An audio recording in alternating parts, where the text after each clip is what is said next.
Let's talk a bit about what you're doing on the reading side, because I think you got some cool programs going on.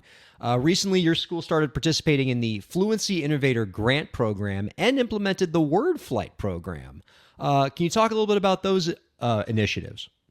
Yeah, so last year, I part of my job is try I try to stay up to date, like on new technologies, new interventions for our students.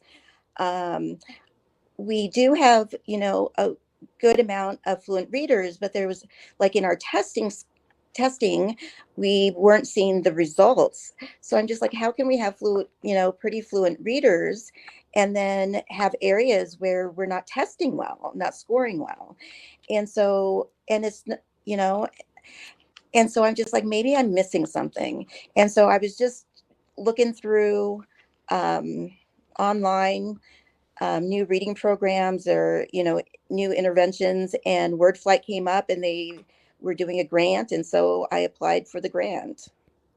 Wow, and talk to us about that process because it sounds like when you're talking about a small school, budgets are often can get constrained and tight, and you have to find creative ways to fund things.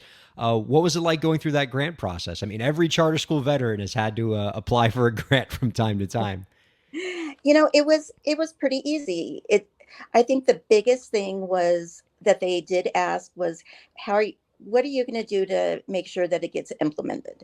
Because you can't, I mean, they could give it to you, but they want the data so that they can Hmm. see how their program's doing. And if you don't have a set way to implement your program, um, and then I think at least that's how I felt. That I think I gave a firm reason of how I was going to implement the program.